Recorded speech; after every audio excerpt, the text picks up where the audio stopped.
A'udzubillahi minasyaitonirrajim. Bismillahirrahmanirrahim. Assalamualaikum warahmatullahi wabarakatuh.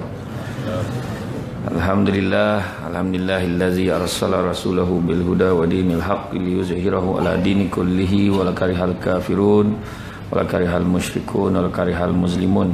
Subhanaka la ilma lana illa ma 'allamtana innaka antal alimul hakim.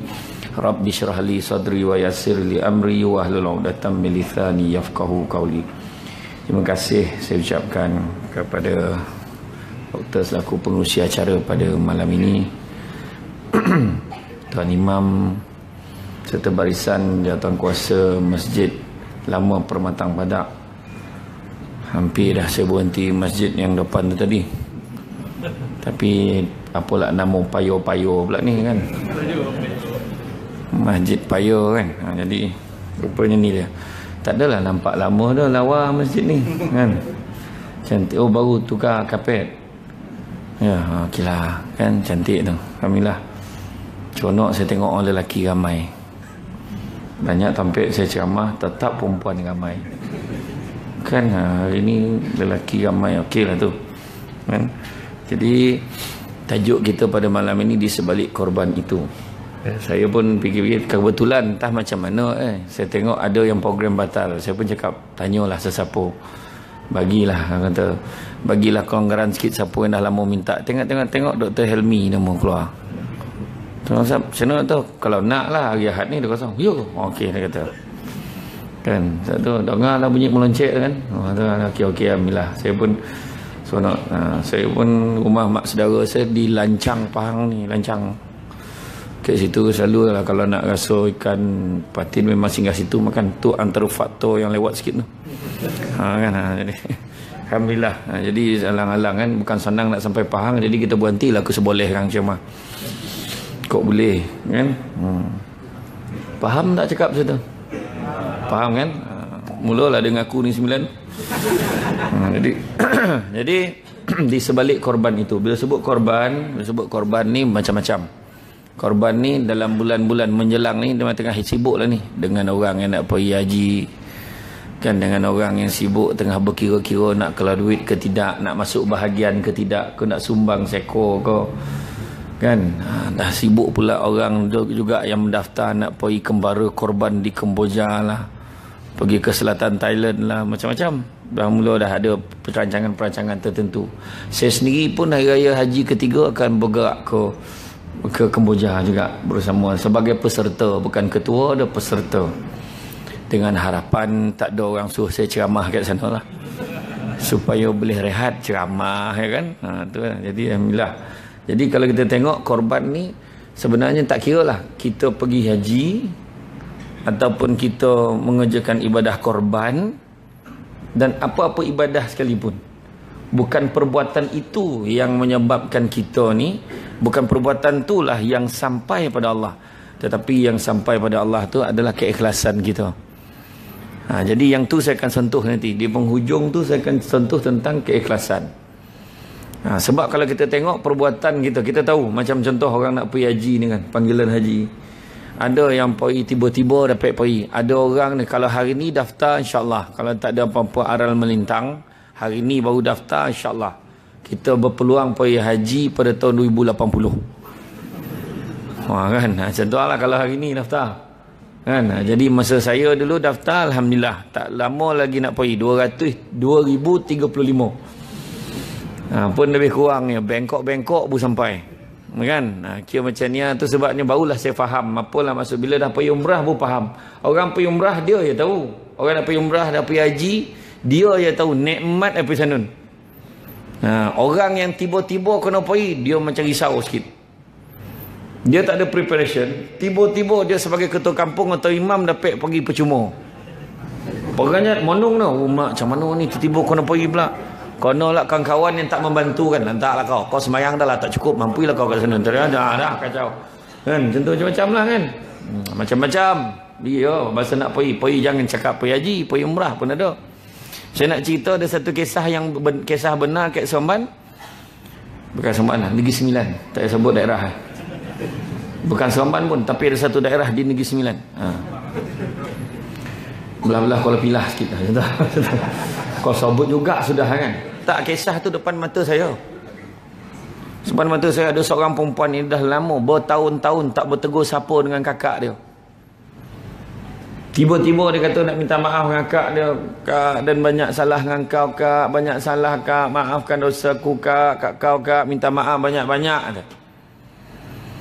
Nangis apa hal elok tu saya cakap maaflah.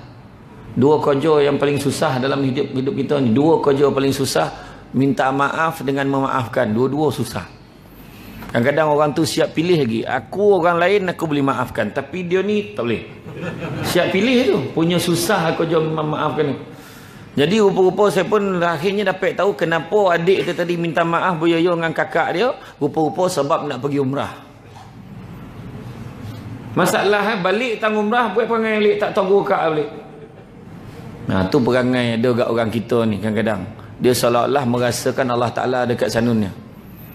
Kat sini tak nampak ada Allah Ta'ala, sedangkan Allah Ta'ala ada di mana-mana. Jadi macam ni kan, nak pergi ibadah, nak buat mengerjakan ibadah haji, macam-macam kan, tiba-tiba kena pergi. Hanya orang yang pernah pergi dia mungkin relax sikit, dia dah pernah pergi, dia ada experience. Tahu macam orang lah kahwin muda, yang kahwin muda yang tahu rasa. Orang cerita tak tahu, tak boleh bayang dah. Selagi mana dia belum kahwin, nak rasa cuba kahwin dulu. Macam tu kan. Macam dengan ceramah ni. Mana sama orang duduk tengah dengan sandar kat dinding. Mana sama. Orang sandar kat dinding dia rasa nikmat sandar tu. Macam mana? Contoh. Serta cakap orang sini dah. Tak payahlah ke depan lah duduk solat. Ini contoh. Kan? Betul. Jadi makna kata nikmat itu kan lain. Pergi sampai ke tanah suci kan. Berjurai-jurai air mata nampak Kaabah. Berjual-jual nampak Masjid Nabawi, terasa macam nampak terasa lah dalam hati tu dokek benar dengan Nabi. Sebab apa jadi macam tu? Sebab apa jadi macam tu? Bukan sebab bangunan tu dokek dengan kita, tak. Bukan tu saja sebab dia. Bukan sebab Kaabah tu dah depan mata kita, kita tengok TV pun nampak Kaabah. Tetapi sebabnya adalah bila kita pergi, kita tinggalkan segala macam kedudukan kita, harta kita, anak bini kita kadang-kadang kita tinggalkan. Kita bawa diri kita je pergi sana nak menghadap Allah Ta'ala. Jadi makna tu pemahaman yang kita kena faham. Bila buat ibadah korban tu tak ada kita kira tau.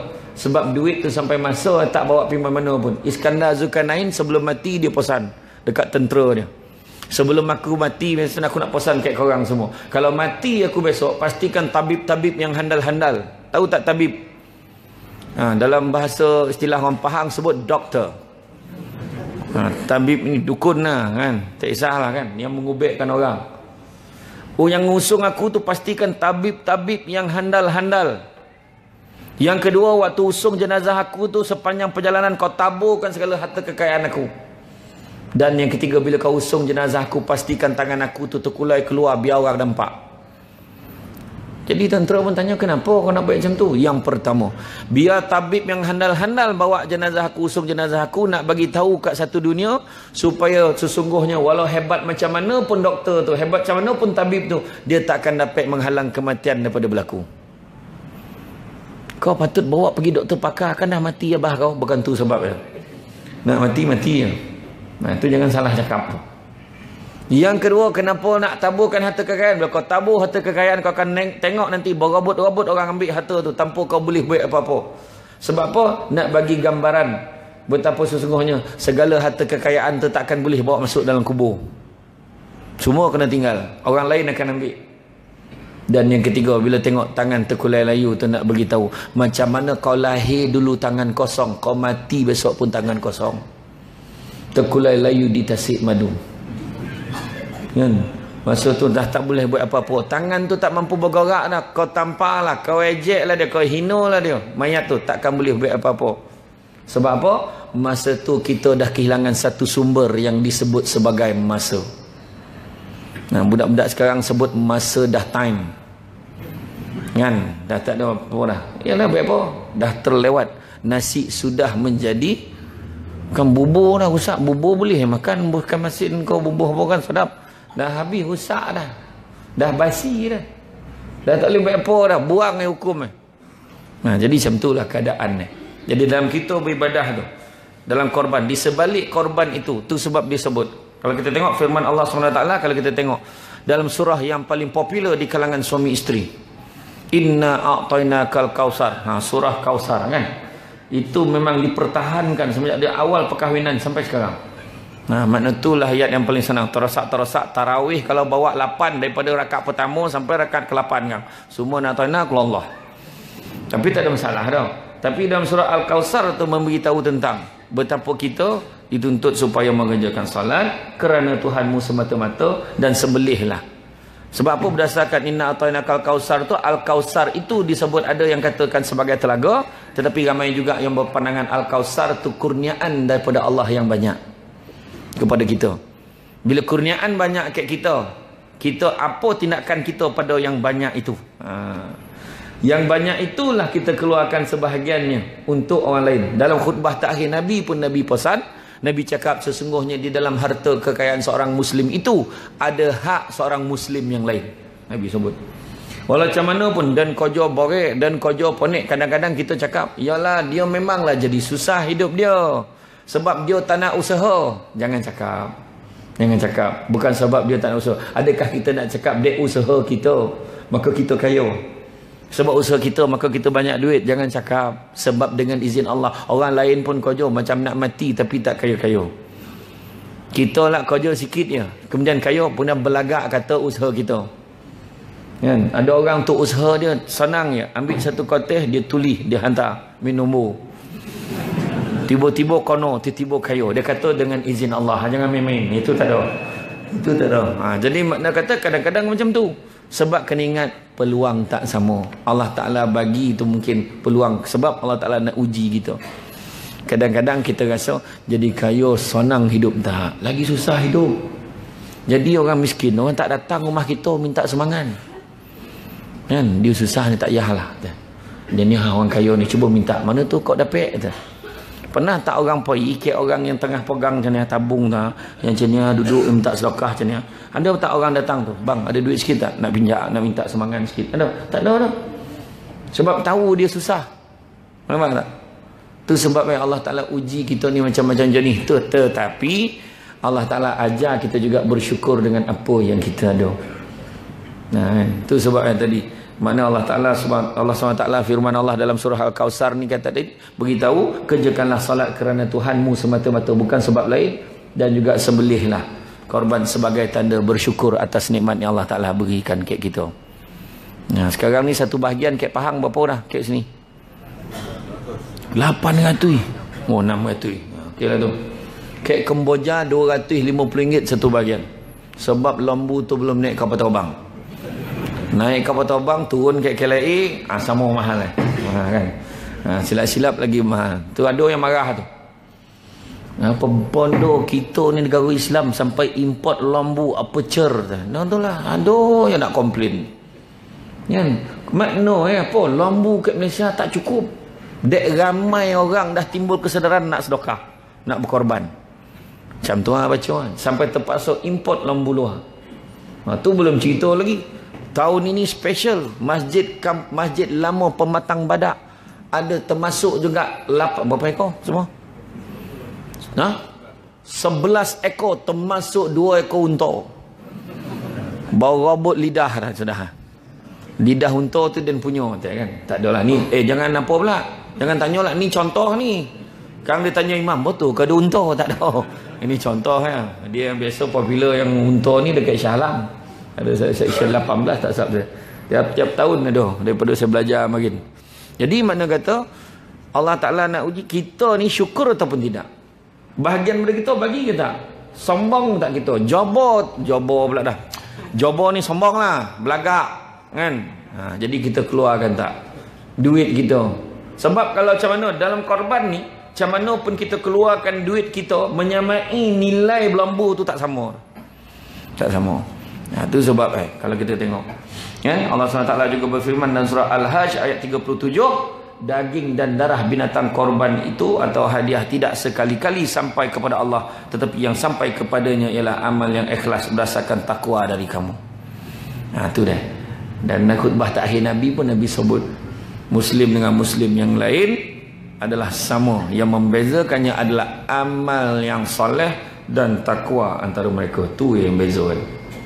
Itu sebabnya jangan ingat dan dah sumbang seekor lembu ni ke handa lah ni kan tu. Tahun ni saya sumbangkan 2 ekor lembu. Dia yang paling baik sekali apa tu? Dia bisik kat imam, "Imam, tahun ni saya nak sumbang 2 ekor lembu. Minta tolong dengan imam, jangan cerita dengan orang. Kalau orang tanya, cakap dia hamba Allah." Kau dapat. Kalau melainkan imam sendiri nak sebut. Imam kata, jadi kita syukurlah tahun ni kita ada 11 ekor, termasuklah 2 ekor daripada saudara Syamsul Debat. Langsung menangkup, aduh, apalah dia sebut nama aku, macam tu lah kan. Takut-takut daripada ikhlas tadi langsung. Kan langsung adalah kawan, ni orang kan. Tu takut langsung hilang ikhlas. Tu yang takut tu.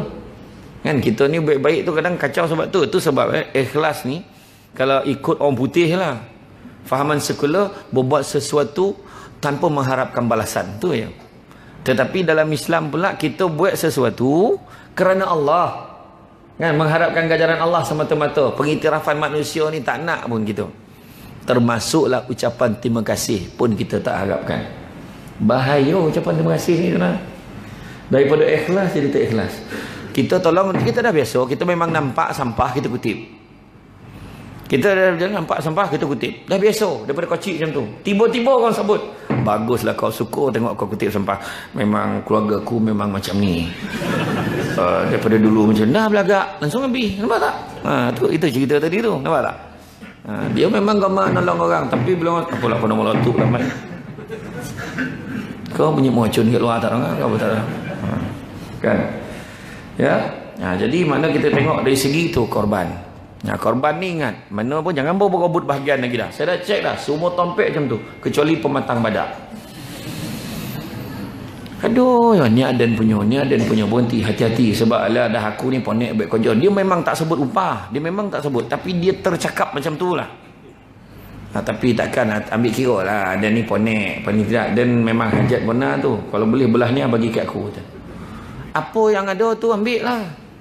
Sudahlah kan, dah dibagi tu je. Dibimbangi bila kita tersalah sebut. Jadi niat kita tu kita nak sebab kita dah ambil kerja, benda tu dah jadi upah. Bila jadi upah, benda tu membabitkan urus niaga, haram hukum. Ingat tu berdosa. Faham? Tu jaga. Kan? Jangan tu. Jadi kalau dari segi hukum macam-macam lah. Kalau Imam Syafi'i cakap macam ni, maknanya tak boleh bagi yang tu bercerita yang non-Muslim lagi, kita bagi kek bukan Islam. Kalau Imam Malik kata boleh bagi kek bukan Islam, tetapi dengan syarat untuk tujuan peri kemanusiaan, bukan untuk tujuan agama. Yang tu nanti boleh baca sendirilah. Jadi makna di sebalik tu korban tu, ni orang ni berpuluh ribu orang pergi haji, tahun ni 20,000. Ada yang cakap tu, dan tak nak pergi dah sebab dan kemampuan belum sampai. Meriah mocun.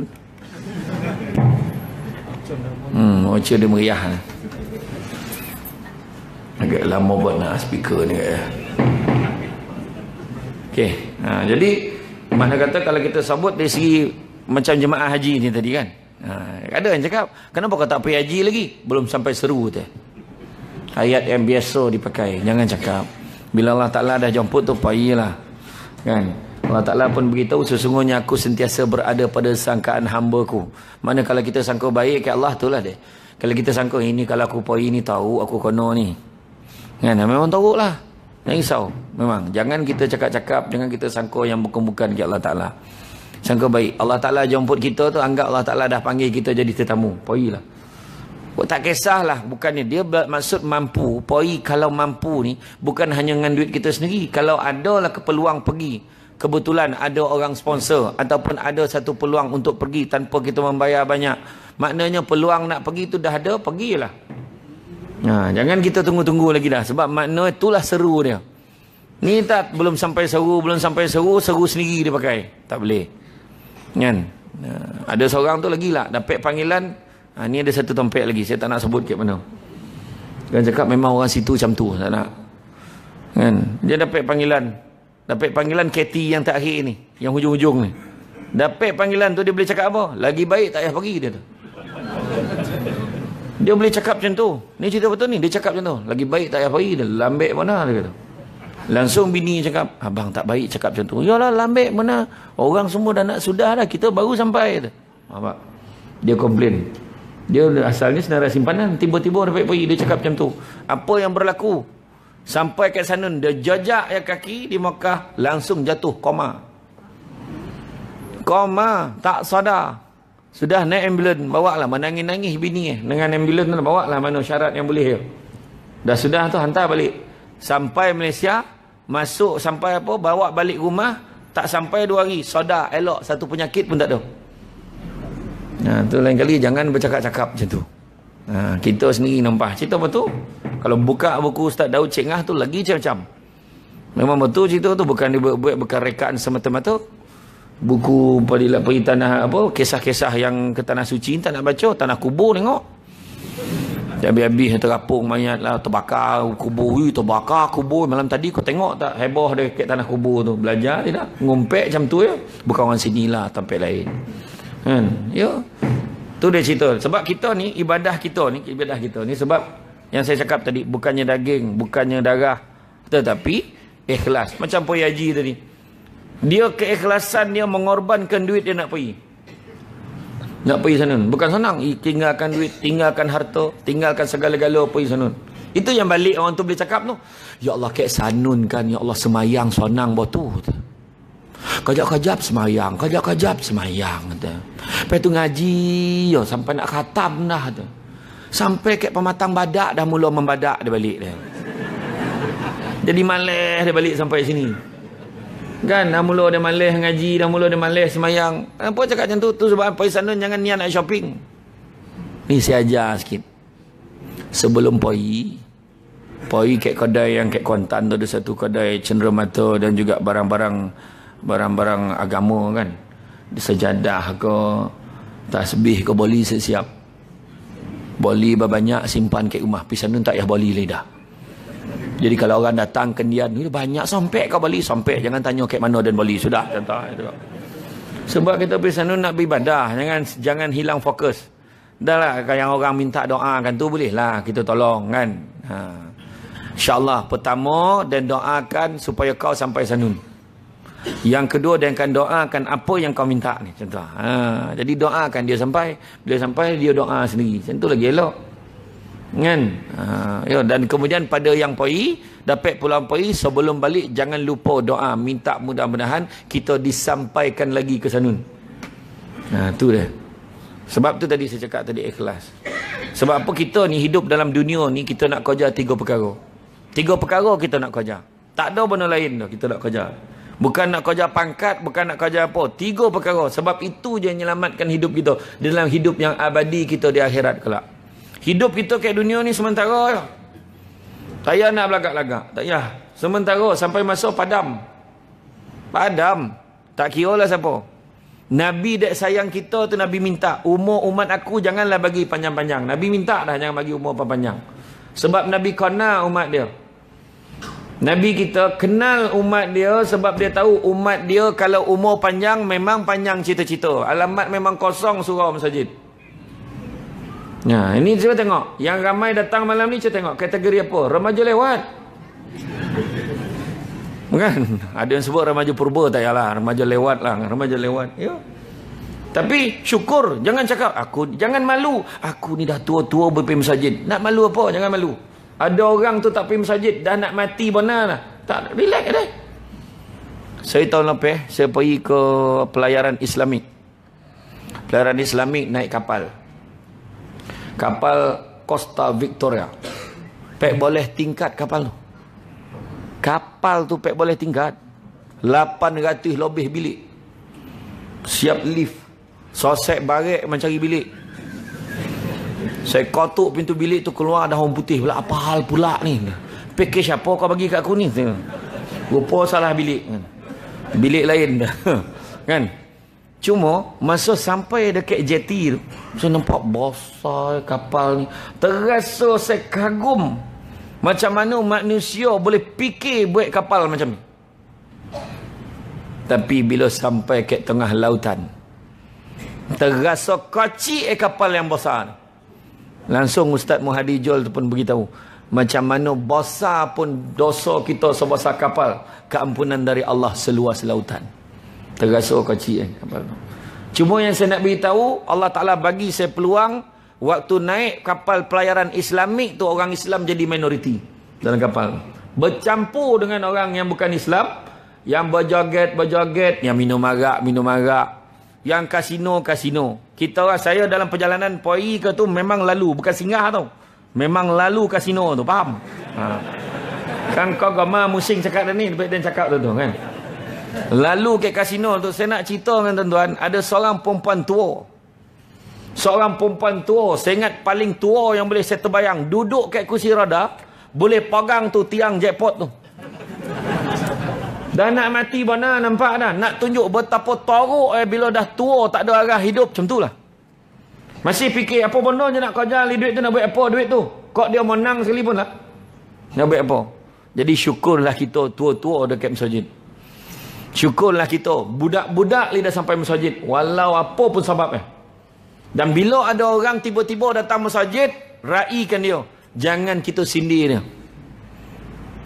Tiba-tiba datang, apa hal? Nak kerugi. Allah cakap pun. Kita bercakap seolah-olah rumah Allah tu rumah kita. Jangan lupa diri. Itu rumah Allah tu. Tu dia. Jadi saya cakap, kita ada satu kes di Parui, di Seremban. Seorang lelaki tua, pangkat besar di Putrajaya, pencen, balik kampung, jumpa imam, nak belajar salat, sebab selama ni tak tahu salat. Pangkat tinggi. Memang kita cakap kalau tengok dia kan. Jadi imam suruh belajar dulu sendiri, ikut-ikut orang, nanti besok ada masa saya akan ajar sikit-sikit lagi, dia kata. Kita mungkin cakap, dah tua-tua pun nak belajar semayang. Tapi kita kena sadar, jangan-jangan dia yang dah tua ni pun nak belajar semayang, sembahyang jauh lebih baik pada kita yang perasan semayang kita elok. Sebab dia dibuka hati oleh Allah tu, dia nak belajar. Itu sebab dalam kisah tu saya cakap tadi ni, nak gambarkan ni, di kisah, nak gambarkan macam mana pula kisah seorang abid dulu. Seorang abid yang beribadah selama 500 tahun. Dan kemudian Allah Ta'ala cakap kat dia, 500 tahun, umur orang dulu kan panjang. Akhirnya Allah Ta'ala beritahu dia, masuklah kau ke dalam syurga dengan rahmat aku. Abid ini menjawab, ya Allah, aku tak mau. Aku nak kau masukkan aku dalam syurga sebab dia ibadah aku. Sombonglah dia. Maka Allah Ta'ala beritahu apa? Kemudian Allah Ta'ala cungkil sebiji mata, sebelah mata bawa keluar. Tanpa ganjat dia. Abid tu tanya, kenapa ya Allah? Kenapa kau buat begitu? Sesungguhnya ibadah kau yang 500 tahun itu tak boleh nak tebus nikmat sebelah mata pergi ke kau. Nah, kita nak belagak apa? Jangan ingat kita dah semayang hari-hari kat masjid pematang badak ni. Kan? Dah kita rasa, oh aku handal ni, orang lain tu neraka tu. Jangan cakap. Orang sini tak cakap lah, ni contoh. Tak, contoh saya bagi gambaran paling senang. Kita duduk senyap semayang. Kita keluar sarung selipar nak balik, nampak ada seorang perempuan baru turun daripada bas. Perang rambut baju terdadah, skirt singkat. Astaghfirullahalazim. Tapi tengok, astaghfirullahalazim. Kita tengok kan. Kita cakap ni tak ada harapan dah ni dah. Aduh, perangai. Dia pula balik. Kita tak nampak dia lagi dah sebab dia dah masuk dalam rumah. Masuk dalam rumah, tah macam mana dia buka TV 1, TV 2, TV 3, TV 9, TV Al-Hijrah, Astro Oasis. Buka-buka semua TV sampailah kepada HBO, semua ceramah. Tak apa hal lah kan. Sampai HBO Cerita Orang Putih tu pun ceramah semua. Apa hal ni? Dalam TV ni Ustaz Badli Shah, TV ni Ustaz Kazim, TV ni Ustaz Don, sampai satu TV ni Samsul Debat pun ada. Kan? Contohlah dia tengok, menangis-nangis dia tengok. Semua ayat-ayat kebetulan yang disebut oleh Ustaz tu kono kat dia. Menangis dia. Dia masuk dalam bilik air. Ni kita tak nampak ni. Dia masuk dalam bilik air, menangis. Dia basuh rambut, buang perang tu tadi. Kemudian dia ambil wuduk, kemudian dia solat. Dan akhirnya dia mati waktu sujud. Yang kita dengar, tadi kita nampak dia dah turun bas. Kita nampak dia masuk rumah tak tahu apa. Kita tahu besok dia dah meninggal. Semalam itulah yang perang tu dah mati. Kita sama sekali tak tahu pun yang dia itu dah bertaubat. Di siapa kita nak hukum orang tu masuk neraka, masuk syurga? Kita tak banyak benda kita tak tahu. Daripada sibuk jaga hal orang, baik jaga diri sendiri. 3 perkara yang saya sebut tadi nak kerja dalam hidup kita ni. Pertama, kerja hidayah. Walaupun nama orang rumah kita Hidayah, dah dapat dah, tak. Ini hidayah. Apa sebab nak kerja hidayah? Supaya kita dapat beza benda baik dan benda buruk. Dan jangan lupa bila minta hidayah tu, jangan lupa minta package dengan taufik. Taufik ni kekuatan supaya kita boleh baik-baik. Dia hidayah dah ada mungkin. Dia dah tahu dia baik salah sebenarnya. Bukan tak tahu, tahu. Cuma tinggal lagi kekuatan itu tak ada. Contoh, aku ni dah lama tak semayang. Rasa nak join masjid. Tapi kan kena sindi pula. Tak apalah, kita kerana Allah semua. Tiba-tiba azan. Allahu Akbar, Allahu Akbar. Jiran kata, jom pergi masjid. Kau pergi lalu. Tak ada kekuatan. Tetap suruh orang lain pergi, dia tak pergi. Nampak? Macam tu juga pergi kedai nombor. Beli nombor. Nombor apa kau beli? Pek 00 pek. 8008. Kau macam mana lah kau nampak nombor tu? Semalam penceramah pakai tu nombor pelit teh. Gila tu kan. Dia jarang-jarang datang, tiba-tiba datang nombor 8008. Mesti kono nombor ni teh. Dia beli nombor tu, kemudian dia sadar tak? Dia sadar. Nak tengok orang yang paling sadar sekali main judi tu salah. Kadang-kadang dia tak sadar, walaupun dia letak judi itu haram di sisi agama Islam. Yang itu dia tak sadar gitu. Nak tunjuk orang yang sadar dia baik salah, masuk dalam rumah judi ni, dia pakai helmet. Makna dia tahu tak nak orang nampak dia. Makna dia sadar benda tu salah. Tapi nak suruh pada orang. Jadi perangai sama macam burung unta. Ataupun orang Pahang sebut sebagai ostrich. Ostrich, burung unta, kalau nak suruh dia nampak orang dia menyuruk macam mana? Dia surukkan kepala dia saja masuk dalam tanah tu. Badannya segodang-godang tu semua nampak. Tu istilah saintifik panggil sebagai bingai, tahu? Jadi kalau orang tu masuk dalam tu, dia ingat orang tak kena ke badan dia. Orang tak kena ke dia? Tak kena, ni helmet dia ni, tahu dah ni. Tak ada lah dah kan. Kita tahu dia siapa. Jadi makna kata, tu dia. Dia dah ada dah. Sadar benda baik salah. Tapi kekuatan dia nak meninggalkan benda tu tak ada. Tu sebab kita hari-hari minta, ya Allah, Allah makhtim ala nabi husnil khatimah wala tahtim ala nabi su'il khatimah. Kita minta penyudah yang baik. Ya Allah, berikanlah aku istiqamah dalam ibadah ini, ya Allah. Seronok bila dah istiqamah ibadah ni. Macam bulan puasa itulah. Sebab kata doktor tadi, macam mana kita bulan puasa tu kan punya happy. Sini memang 20 tiap tahun kan. Ya tak 20 sini. 8. Alamak, angguk lah tadi. Kan, tak kisahlah kan. Baik 8. Tapi pun, tapi memang betul. Itulah nikmat kita semayang jemaah tu. 8, buat jemaah ramai-ramai, tak terasa. Cuba kita buat kat rumah. Kita lambat buat sendiri. 8 pun, walaupun inna ata'ina kulullah. Oi, mangah. Nak tak keluar nasi tadi. Betul tak? Itulah dia. Itu sebab jemaah. Kita bukan tak tahu, tahu dah. Tu saya cakap tadi, hidayah dah ada. Tapi taufik, kekuatan tak ada. Semayang jemaah berapa kali ganda daripada semayang seorang? Berapa kali ganda? Tahu. Bukan tak tahu. 5,000 dengan RM5. Nak kerja yang mana? Mulalah jadi baik. RM5 pun tak apa. Jangan ada dah. Memang RM5,000. Kita kerja yang banyak, bukan kerja yang sikit. Betul tak? Isyak nak azan dulu tak? Sambung ya. Tentu kerja yang banyak. Dah tahu 27 kali ganda. Tapi tetap tak ramai. Macam mana? Tu sebab saya suruh semua orang. Contohi masjid lama pematang badak ni. Bukan senang nak cari masjid yang mana jemaah subuh macam ni lah ramai. Cara golak pun tahu. Tak ada harapan. Kan? Dah tahu 27 kali ganda, tapi kita tak buat sebab kekuatan tak ada.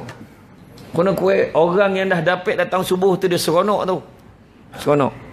Orang-orang lama, kenapa dia senang pergi masjid? Kenapa dia senang beribadah? Sebab dia dah mula dah lupa kan dah kekayaan dunia ni semua dia dah mula tinggal. Tak ada apalah, anak pun dah bosan nak fikir apa. Kan sudahlah, tu semua dulunya cerita. Bini dia ni lah dan hadapkan, ayanglah sesatunya. Oh lama kan. Dah panggil layang dia balik. Bergurau dia kat rumah. Tua-tua lah. Apa hal lah tak boleh gurau. Dia mula berdating dia. Jam yang kita pergi minum kat kedai kopi depan tu. Air kopi straw bersilang. Main-main. Okey lah kan. Betul lah. Dulu dah tak merasa kan. Tak merasa duduk berdua naik macam tu. Nak dapat minum sesama. Tak dapat. Kat mana dia dah terlupa dah. Tadi 27 kali ganda. Sebab apa? Kita nak kerja yang banyak. Yang kerja yang sikit, rugi. Kan? Cuba kalau tukar 27 kali ganda tu tukar jadi duit RM27. Macam. Assalamualaikum warahmatullahi. Assalamualaikum warahmatullahi. RM27 dalam poket. Macam. Masa tu penuh, melempah sampai keluar orang semayang. RM27.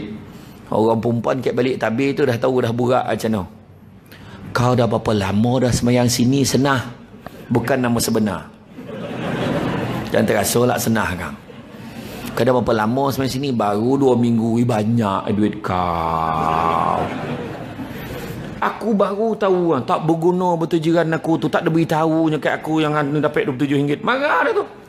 Wahal boleh ustaz kat sini cerita 7 kali ganda, 7 kali ganda, 7 kali ganda. Tetap tak ramai sebab pahala tak nampak.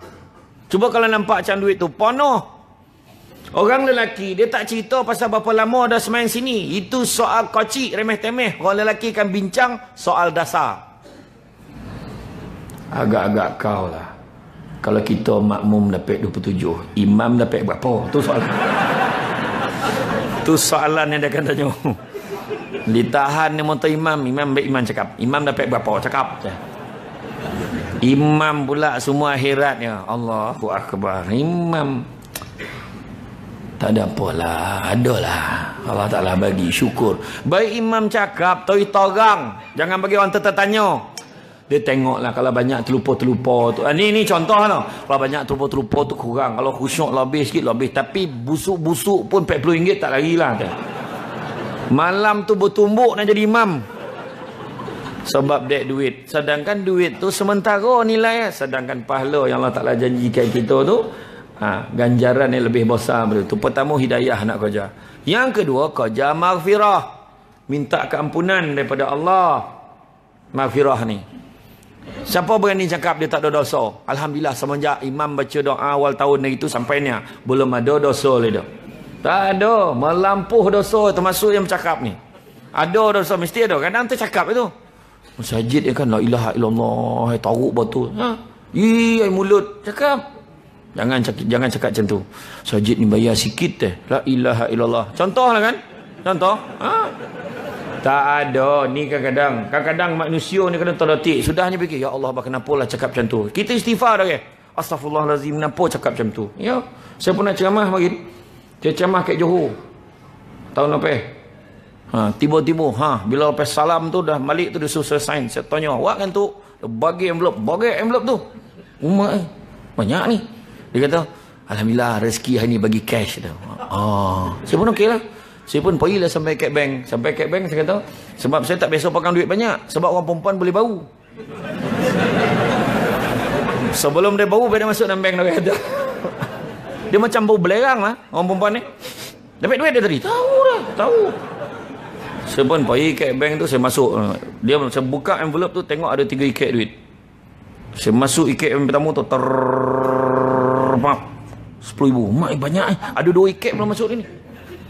Masuk ikat yang kedua, masuk ikat ketiga, 2-3 kali lah saya masukkan, maksimum kena ulang balik ulang. Akhirnya total RM30,000. Main-main kau. Samsul debat penceramah termahal Malaysia. RM30,000. Setakat saya cakap ni berapa lu AJK Masjid ni, kita bayar berapa? Belum habis itu ni. Kau angkat kat situ kan. Lepas tu saya pun masuk dalam kereta macam ni menung. Banyak Tiba-tiba telefon bunyi. Hello, Assalamualaikum tuan, minta maaf sangat salah sampul. Kau nak pulang balik. Ya bukan duit kita, pulang balik. Dia dah salah faham. Bahagian kewangan waktu bagi envelope dekat dia cakap, tuan, duit penceramah apa, dia dah cakap dekat orang tu, kak ni duit penceramah apa semua dalam ni tu. Sedangkan maksud duit penceramah, duit catering, duit kemah, duit apa semua dalam tu. Dia ingat semua duit penceramah. Itu saya monong cania aja kan. Pulanglah balik. Saya cakap nanti kau bank in lah balik kat dalam akaun saya. Tapi kalau ada orang cakap satu debat demand dengan tampeleng ada sekali. Memandai ya. Saya tak kisah. Orang bayar RM10,000 pun saya datang. Betul. Kalau bayar RM50 pun saya datang. Tapi itulah sekali datang. Tak adalah, tak kisah. Yang penting booking.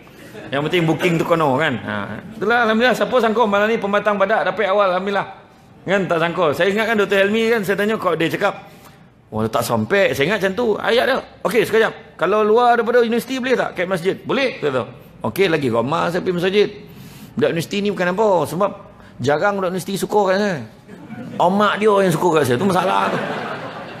Kan itu kan. Jadi balik-balik tadi. Yang maknanya yang kedua maghfirah. Sebab minta ampun pada Allah. Tu sebab kita jangan sombong Allah, minta ampun. Istighfar. Istighfar banyak-banyak.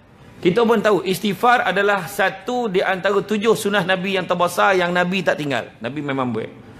Nabi ngata tak ada dosa pun Nabi istighfar. Kita yang banyak dosa boleh relate. Nampak tak betapa sombong kita dengan Allah. Tu sebab bila habis semayang, kok ia pun sibuk benar. Assalamualaikum warahmatullahi, assalamualaikum warahmatullahi. Berdosup hilang. Berkecapuih tahu. Apa lagi istilahnya? Menculin, asal laju. Apa istilah Pahang kalau copek apa? Laju lah laju. Apa? Laju hilang. Berdesup apa? Berdesup juga. Mencanak. Oh, mencanak ni lain macam ni. Mencanak lah kan. Mancana apa ya kan? Dia betul keluar ya. Makna sombong dekat Allah. Takkan hari-hari sakit perut. Kan? Paling tidak kalau dah sibuk benar pun paling tidak istighfarlah 3 kali. Astagfirullah. Pernah sahabat tanya, "Kaifa nastaghfir ya Rasulullah?" Macam mana cara nak istighfar? Nabi ajar astagfirullah. Tu je. Kau rajin lagi astagfirullahalazim. Kalau rajin lagi ikut cak imam astagfirullahalazim, allazi la ilaha illa wal hayyul qayyum wa atubu ilaih. Kita pun astagfirullah innallaha kana tawwaba, astagfirullah innallaha kana tawwaba. Tak kisahlah mana nak buat. Paling tidak 3 kali. Sibuk mana? Astagfirullah, astagfirullah, astagfirullah. Itu doa. Allahumma. Yang paling ringkas, Allahumma barik lana fima razaqtana wa qina azabana walhamdulillahil alamin. Apa lah kau lak tu doa apa? Doa apa? Siapa cakap tu doa makan? Mama barik lana, ya Allah berkatilah kami fima razaqtana, ke atas rezeki kami, wa qina azabana, dan jauhkanlah kami daripada azab api neraka. Mana makan? Main doa sama ni, faham ke tidak? Itu doa tu eloklah tu, jauhkan daripada api neraka. Complete set dah doa tu walaupun ringkas. Tapi jangan baca kuek-kuek. Astagfirullah, astagfirullah, astagfirullah. Lama barik lana fima razaqtana. Takut orang sebelah dengar. Kau sebelah dengar nak makan kan? Dia pun sama kan. Dia memang dah tentu ingat tu doa makan kan. Jadi doa, jangan kita sombong dengan Allah kan? Sebab minta dengan Allah Ta'ala ni banyak-banyak. Jangan berhenti meminta daripada Allah, kerana Allah tidak pernah berhenti memberi kepada kita setiap hari walaupun kita tak minta. Malam tadi berapa ramai orang tertidur kat atas katil, tertidur kat sofa, tertidur depan TV, tak sampai minta panjang umur, tapi pagi tadi hidup lagi. Tak minta pun. Sampai terlupa dia nak baca alhamdulillahillazi ahyana ba'dama amatana wa ilaihin nusyur. Tak ada, tak sampai minta pun. Tak sampai pun alhamdulillah hidup lagi pagi ni. Tak sampai pun. Tapi Allah Ta'ala tetap bagi panjang umur kat kita. Pagi tadi hidup lagi. Tak ada dia yang bangun pagi, halah hidup lagi. Tak ada dah. Tak ada yang kecewa dia hidup lagi. Semua gembira tapi lupa nak berterima kasih, nak bersyukur kepada Allah SWT. Lupa. Itu sebab kita minta ampun dengan Allah banyak-banyak. Mintalah ke Allah banyak-banyak, kerana Allah Ta'ala tak pernah berhenti memberi kepada kita setiap hari sampai bila-bila.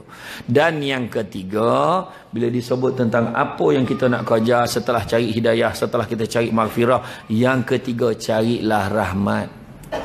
Nak dapat rahmat daripada Allah ni tak ada pilihan lain tu. Tak lain tak bukan ibadah banyak-banyak. Beribadah banyak-banyak kepada Allah. Sebab apa? Bila beribadah banyak-banyak kepada Allah, mudah-mudahan Allah Ta'ala bagi dekat kita satu ganjaran yang tidak tergambar kat kita. Macam contohlah kita baik-baik dengan orang, dengan kita minta tauhid kat orang, baik-baik dulu, ada harapan dapat. Pakcik saya nak kahwin dengan anak pakcik, tak dapat dah, dia tak gambar kat kau, langsung tak dapat. Contoh. Tapi kalau kita baik-baik, Assalamualaikum pakcik, pakcik sihat, pakcik senang-senang, pakcik cakaplah kalau nak tolong saya, pertolongan saya cakaplah.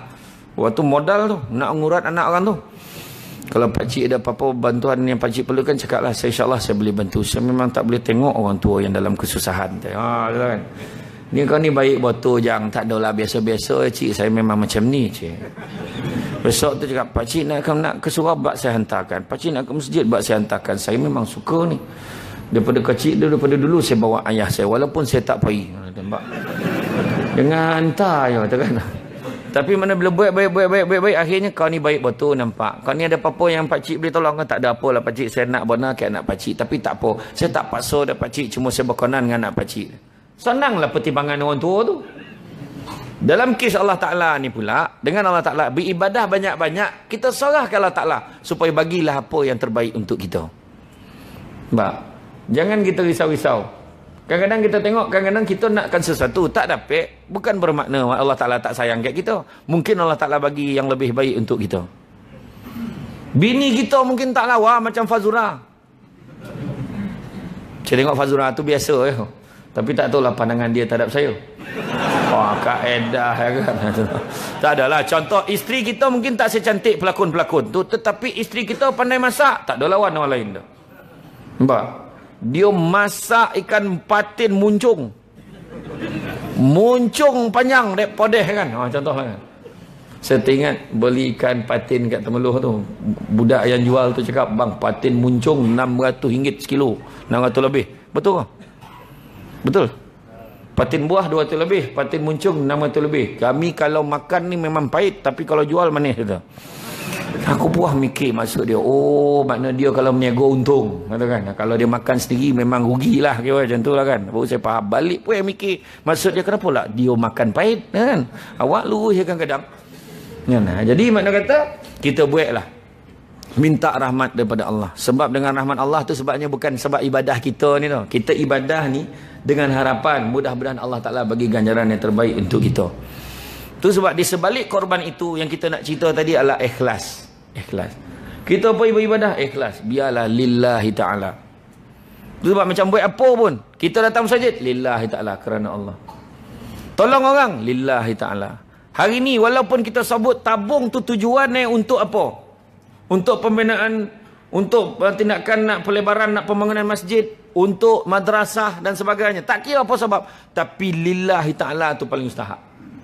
Kerana Allah, kerana Allah, kerana Allah. Walau apa pun kebaikannya, semua kerana Allah. Kadang-kadang orang tu menipu, kat depan bank tu, letak tabung. Pembinaan madrasah, dia kata. Pembinaan sekolah pondok ni, dia kata. Kita pula cakap, ini nipu ni. Jangan cakap. Nak bagi, tak nak bagi, jalan. Ni tanya macam-macam, kau daripada mana? Pada Kedah. Ada surat? Ada. Ni siapa sign ni? Memang pengetua sign. Ni surat kementerian tak ada? Jabatan tak ada? Ada surat jabatan ni. Okey. Kau berapa orang datang? 5 orang. Okey. Assalamualaikum. Lepas setengah jam jalan. 1 sen pun tak bagi. Tanya macam-macam. Nak bagi-bagilah. Nipu ke tak tipu tu dia dengan Allah. Tapi kita bagi Allah Ta'ala kira. Ikhlas kerana Allah. Tu dia. Berapa ramai orang kahwin hari ni bukan kerana Allah. Kenapa nikah? Dah lama benar dah. Kenapa kau nikah? Mak dah bising.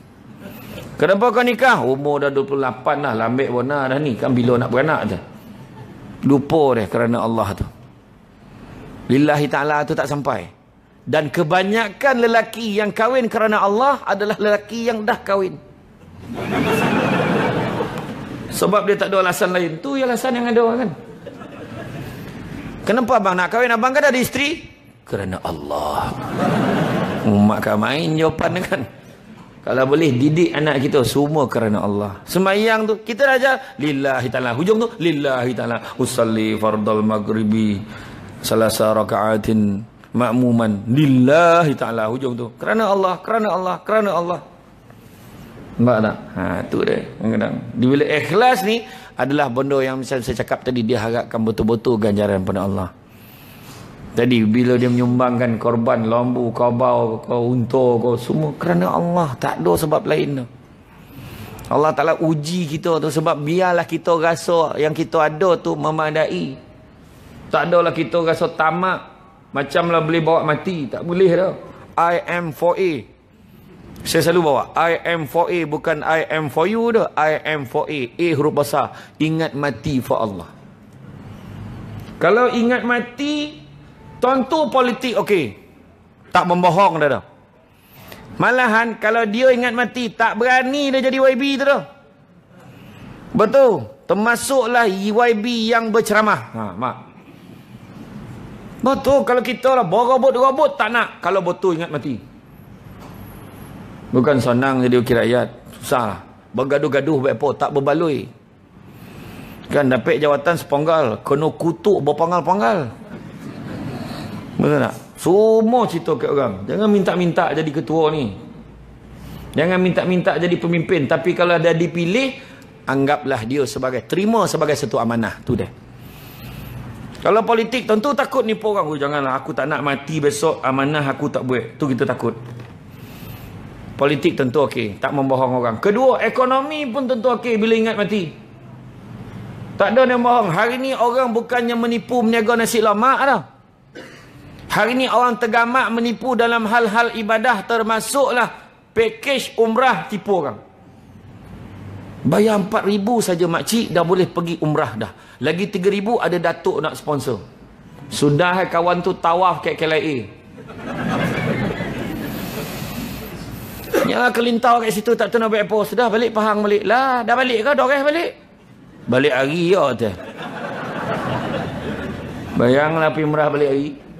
Tak pening tipu ke orang. Dia tak takut mati sebab dia tak tahu orang yang dia tipu tu, beribu-ribu orang yang dia tipu tu semua kena aniaya.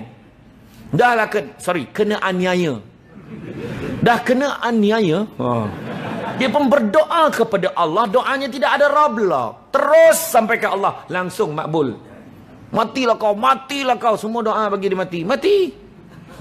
Nak cakap apa? Jangan nipu orang. Termasuklah sosial kemasyarakatan. Kalau ingat mati kita akan baik sesama kita. Gaduh kenapa? Macam ni punya baik boleh duduk sesama, nak bergaduh sebab politik tak berbaloi.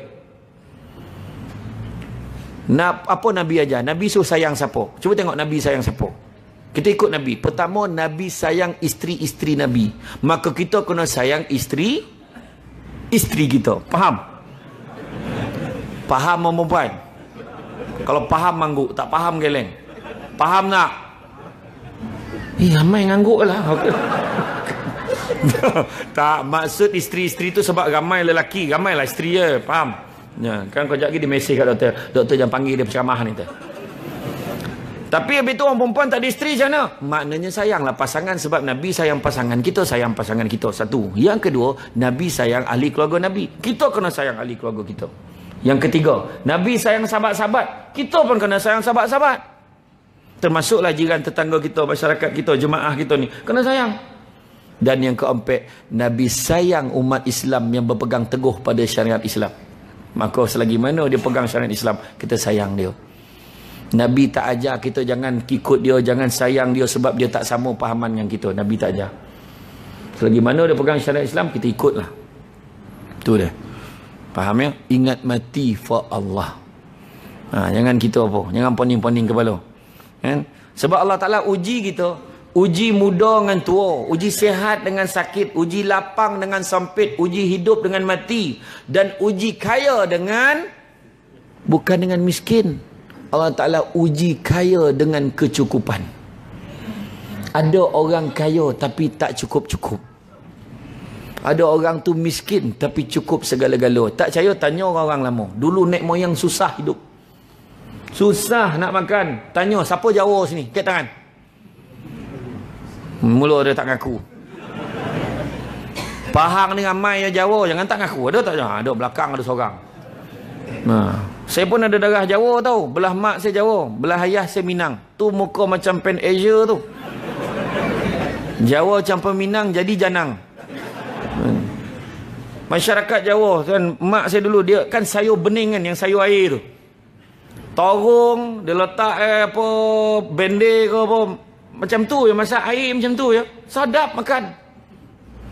Bukan sebab itu menu istimewa, sebab itu je yang ada dulu. Tapi hari ni dijadikan lauk bening tak ada ke? Ditanya pula sebab kita ingat tu lauk yang special dulu, sedangkan tu ya ada.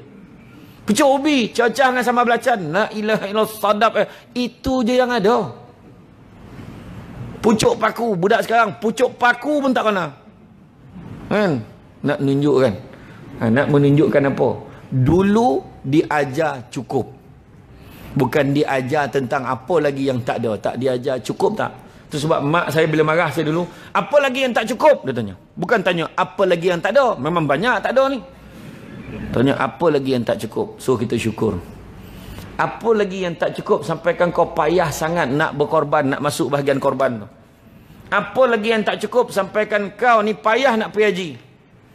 Apa yang tak cukup sampaikan kau payah sangat nak menginfakkan sebahagian daripada harta yang kau cintai itu nak masuk dan tabung? Apa lagi yang tak cukup? Allah Ta'ala tanya esok. Sebab kita tak syukur dengan apa kita ada.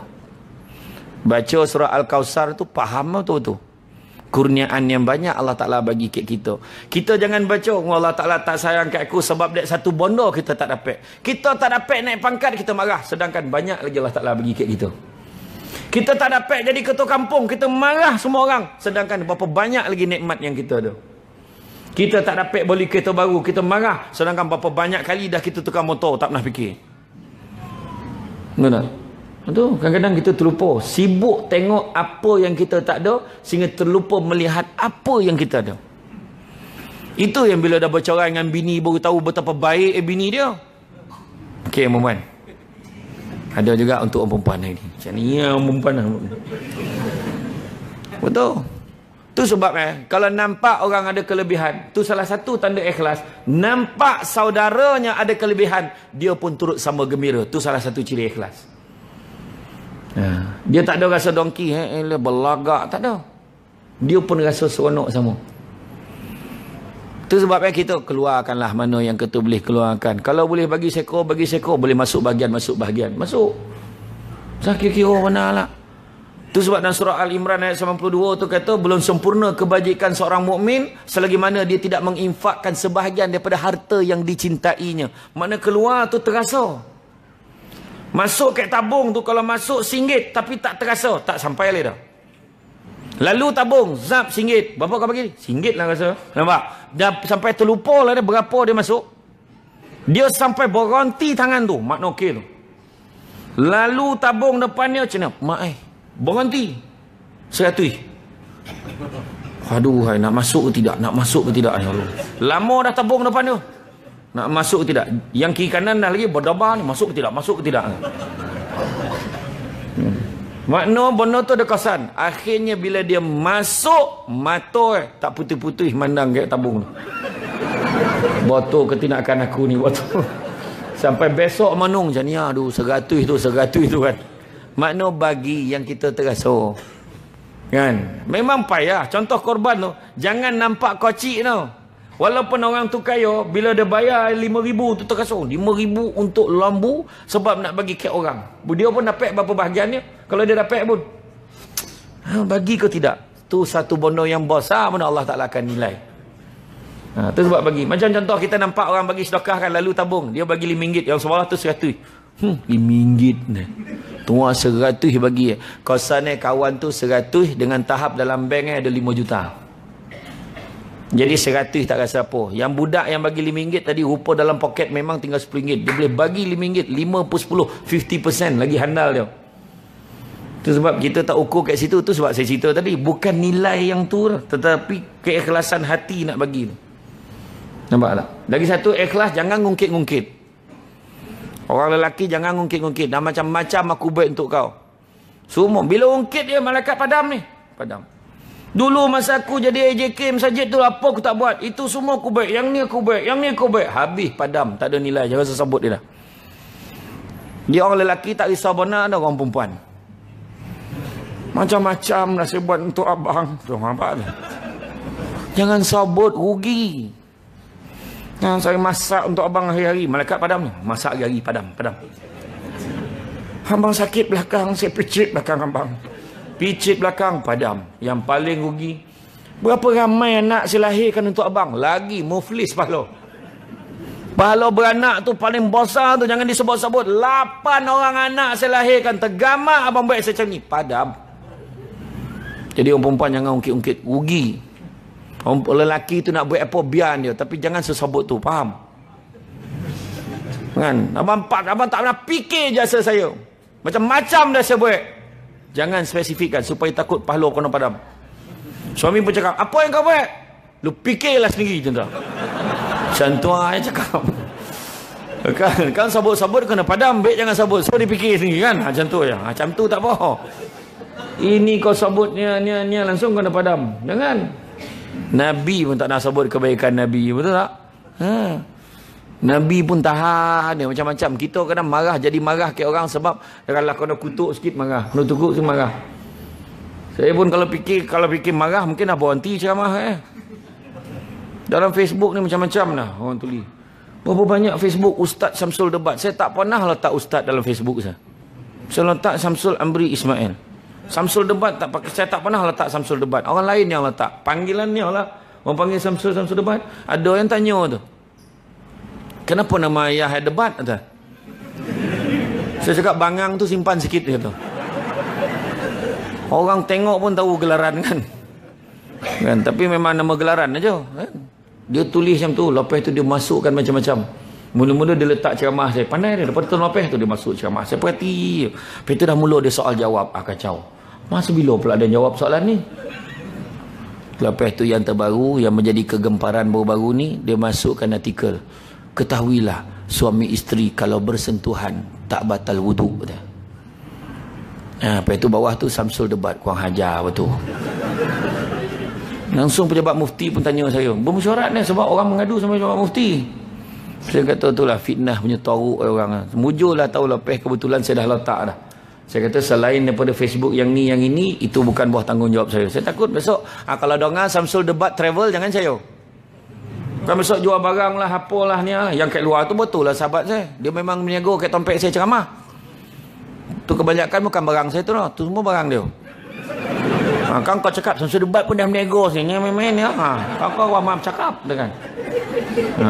Kau nak beritahu betul-betul. Kan? Aida jebat. Mana ada kaitan dengan Samsul debat? Tak ada.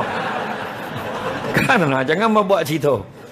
Aduh hai. Lah, tapi saya tak kisah ada orang cakap saya pun saya maaf dah. Saya tak ada hal. Tadi saya lalu pun saya dengar ya orang cakap saya. Tinggi. Macam OKU debat aku. Salah pula tinggi. Dalam TV nampak gemuk ke kurang ajar kan. Tak ada hal. Saya okey, saya maafkan. Orang yang ikhlas, yang pertama hidup jarang sekali rasa kecewa. Tak kecewa dia dah. Dia korban, dia pergi Makkah, dia keluar duit belanja semua sebab, tapi tak pernah rasa kecewa. Ikhlas kerana Allah. Keluar duit, banyak aku habis untuk lembu ni. Tak adalah, ni semua patutnya dulu lagi dah aku kena bagi. Ni aku bagi, alhamdulillah ada rezeki. Percaya yang rezeki kita akan ada. Percayalah Allah Ta'ala akan bantu kita. Belum pernah lagi sedekah memiskinkan orang. Kedua, tidak bergantung harap kepada makhluk. Kita pergi kat sana, tak ada manusia yang tolong kita. Kita diri sendiri kita kalau pergi beribadah tu. Masa pergi haji kan. Diri kita sendiri. Pergi. Semua kita serah ke Allah Ta'ala. Bergantung harap pada makhluk, kita akan kecewa. Percayalah cakap saya. Contohlah. Tak ada dah orang lain boleh tolong kita. YB itulah boleh tolong kita. Jangan cakap. Sebab sampai masuk YB itulah kebetulan dia ada benda lain dia kena buat dulu. Dia kena tolong orang lain. Tak salah dia dah. Tapi kebergantungan tu kita yang pilih nak bergantung kat dia. Faham? Macam orang perempuan. Bergantung pada suami. Dan bukan semua keadaan boleh gantung suami. Dia baik channel. Semayang pun nak suruh ni. Tapi kita buatlah. Ibadah kita. Doa lah suami kita tu buka hati. Macam-macam soalan orang perempuan tanya saya dalam Facebook tu. Pasal perangai suami Orang perempuan nak masuk syurga, Nabi dah beritahu cukup senang jaga empek. Salat jaga. Kedua Nabi kata puasa bulan Ramadan jaga. Ketiga jaga maruah suami dengan maruah diri. Ketiga. Yang keempat taat perintah suami. Jaga empek-empek ni Nabi kata orang perempuan masuklah dalam syurga mengikut mana-mana pintu, mengikut pilihan hati kamu. Nampak? Orang perempuan siap boleh pilih pintu lagi. Orang lelaki mana boleh pilih. Dapat masuk untung. Kan? Tu sebab orang perempuan. Lelaki dah baik apa, setuju ya, peduli lah. Faham? Jangan pening-pening kepala. Kita nak masuk syurga kan? Masuk syurga kan? 2 poin nombor 4 tu payah. Taat tu. Taat tu susah. Tapi itulah dia kunci nak masuk syurga. Faham? Kalau faham manggu. Maka mulai hari ini taatlah segala perintah suami. Setuju? Setuju tak? Mulai seorang jawab. Okeylah. Taatlah perintah suami yang baik sahaja. Setuju? Wah, tu kuat. Saya nak tanya orang lelaki, kahwin baik tak? Tahu tak apa? Yang baik kau kena setuju, faham? Gurau ya, tak adalah. Yang satu pun tak terjaga nak. Okey, ya. Yang ketiga, dia tidak pernah membezakan amal yang kecil dan amal yang besar. Dia tak rasa amal kecil ke amal besar semua kita buat. Dia tak ada, aku kalau pergi tolong anak-anak yatim yang bayar 5-6 ribu ni aku nak. Tapi kalau setakat benda amal kecil tak nak buat, jangan. Sebab semua Allah tak laki. Contoh, buat gotong royong membersihkan masjid. Buat sebulan sekali kan. Kat masjid gotong royong. Cuba tengok. Muka yang sama datang. Dialah yang membersihkan kipas. Dialah yang vacuum kapet. Dialah yang sapu. Dialah yang tukarkan langsir tu. Orang lain tak ada. Itulah muka yang sama. Sebab apa? Kalau orang tu dia tak pernah membezakan amal yang kecil dan amal yang besar, dia akan datang. Ada apa-apa boleh saya tolong? Kau tolong Tuhan lap sikit cermin tu. Dia akan buat. Sebab walaupun amal tu amal yang kecil, niat kerana Allah. InsyaAllah Allah Ta'ala akan bagi ganjaran. Ya. Kemudian keikhlasan hadir bila kita takut kepada populariti. Kita takut orang tahu benda yang kita buat. Itu ikhlas tu. Jadi bila dia sedekah, kita ni terbalik tu. Perangai orang kita. Bila sedekah dalam borang tu, kalau tulis 5,000, kena tulis nama siap nombor IC. Tapi kalau RM1 hamba Allah, terbalik. Patut RM1 tu tulis, makna nak tunjuk itulah ikhlas kita. 5,000 hamba Allah, sebab takut nanti berubah pemikiran hati kita semua tu, kita tak nak. Macam pergi kenduri lah, polik orang kita, pergi rumah orang kaya bagi duit banyak, kan polik. Di rumah orang kaya takkan nak bagi RM1, RM1 lah bagi duit ada banyak. Pergi rumah orang susah, yang tu bagi banyak, sebab dia nak pakai duit banyak. Itu sebab salah satu hikmah korban ni, kita ni dituntut supaya bagi daging mentah, supaya orang susah boleh ambil, sama ada guna untuk makan kat rumah dia ataupun dijual daging tu untuk keperluan dia. Sebab orang yang susah tentulah kita bagi duit. Bagilah lebih-lebih, sebab dia orang susah 100 bagi. Syukur menangis air mata keluar sebab memikirkan banyak orang bagi kat dia. Ini RM1, dia dah lah susah, dah biasa pakai RM1 dah. Nampak tak? Itulah silap Itu sebab orang perempuan tak kira dah, kecil ke besar ke, lelaki kita bagi duit syukur. Faham? Nah, duit belanja. Orang lelaki kena ingat, Nabi kata seperti mana kamu mempunyai hak ke atas isteri kamu, isteri kamu juga mempunyai hak ke atas kamu. Mana isteri kita tu bagi dia nafkah, jaga diri dia tu elok. Sungguhnya orang perempuan itu, Nabi sebut, isteri-isteri kamu adalah pembantu dan teman yang setia. Nafkah wajib bagi pada perempuan walaupun dia bekerja. Orang perempuan nganggur dah. Balikkan tu lah poin yang paling diingat sekali. Abang dengar tak ceramah tadi bang? Bagi nafkah, sikit ke banyak, syukur. Nah yang RM50 baik belanja bulan ni, RM50 dah. Kan? Pembanda dapat beli RM50 ni, syukur. Ini je abang boleh bagi, terima kasih bang, abang susah je. Tapi kalau perempuan tu bekerja, kalau dia tak nak, boleh, tak ada masalah kalau dia tolak. Suami bagi, yang ni duit belanja abang, gaji abang tak adalah banyak sebagai doktor di UMP ni, tapi adalah dalam 20,000 tak lagi lah. Contoh lah, contoh. Saya tak cakap hotel, ni contoh. Kan? Ni University Male of Pakistan, UMP, bukan Pahang ni lain. Bagi ke isteri, nah yang ambilnya 1,000 bulan ni. Kalau isteri tak nak, boleh. Abang, tak payah susah. Abang simpan duit ni untuk belanja keluarga kita. Saya tak nak, saya kan kerja. Saya pandailah cari sendiri. Orang lelaki jangan risau, itu tak akan berlaku. Ambil, tetap ambil, gitu kan. Ni contoh saya cakap ni. Ya. Jadi kemudian yang seterusnya, ikhlas di saat kita mengakui yang kita mempunyai banyak kekurangan. Sadar. Bila orang puji kita, makasih banyaklah kau tolong. Tak ada apalah, aku hanya sekadar. Contohnya dia minta kita hantar borang untuk anak dia. Kita hantar. Hantar ya, tak buat apa pun. Letak ya bekas borang tu. Tiba-tiba 2-3 bulan anak itu dapat masuk universiti tu. Terima kasih lah itu kau tolong hantar tu. Terima kasih. Tak ada apalah, aku hantar je. Semua izin Allah tu. Tahu dia letak diri dia kurang, yang lebih semua Allah Ta'ala. Ni kadang-kadang, makasih lah. Dia dah terlupa. Pasal apa lah? Itulah barang kau hantar. Barang mana? Barang anak aku minta universiti. Itulah. Kau tahu tak, mula dia tak nak ambil barang tu. Wah, dia tambah lah cerita. Aku gagah pentadbiran tu. Kau ambil ni kawan aku. Yo kau, terima kasih banyak lah. Membohong dah lah. Berdosa, menipu. Kemudian dia nak ambil pula kredit untuk benda yang tak ada apa-apa. Berdosa. Berdosa. Nampak tak? Kan? Terasa diri sebuah kekurangan. Kemudian, keikhlasan hadir ketika anda cenderung untuk menyembunyikan amal kebajikan. Surukkan benda-benda baik yang kita buat. Kemudian ikhlas di saat kita tak ada masalah, diletakkan apa juga kedudukan kita. Kita jadi ketua pun tak apa, jadi AJK pun tak apa, jadi orang biasa pun tak apa, tetap kita buat baik. Dia jadi ketua, baik betul dia. Dia jadi ketua kampung, jadilah baik.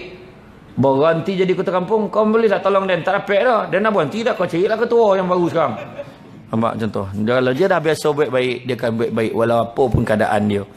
InsyaAllah nanti aku tolong. Aku adalah kenal-kenal. Nanti kalau tak boleh, nanti aku cakap dengan ketua kampung. Mungkin dia boleh tolong ketua kampung sekarang. Maknanya kita tolonglah. Janganlah kira-kira pula kedudukan kita siapa. Kan? Kadang-kadang yang paling best kan dalam AJK Masjid lah contoh ni. Bukan kat sini tau. Dia saya cerita dekat Pakistan ni. Tapi tak boleh sebut lah negara-negara ni. Tak boleh sebut. Bila sebut kan kono. Itu saya sebut pasal jiran kan. Kejiranan. Saya tak cakap orang sini tu. Saya cakap orang Singapura cakap macam tu. Langsung ada komen bawah tu. Macam mana pula kami yang kena ni tu. Orang Singapura pun dengar macam aku tu. Contoh tak boleh cakap macam tu kan. Jadi kadang-kadang kita ni. Contoh AJK Masjid contoh kan. Kau tak buat kerja, aku tengok relax dah. Aku AJK biasa-biasa. Biarlah dia orang buat. Tak boleh. Kan? Tak kisahlah apa pun kedudukan kita. Baik-baik, buatlah. Kemudian, seterusnya keikhlasan tatkala kita mengutamakan keredaan Allah daripada pengiktirafan manusia. Contoh, kita nampak ada budak tu hampir mati lemah. Kita terjun selamatkan dia.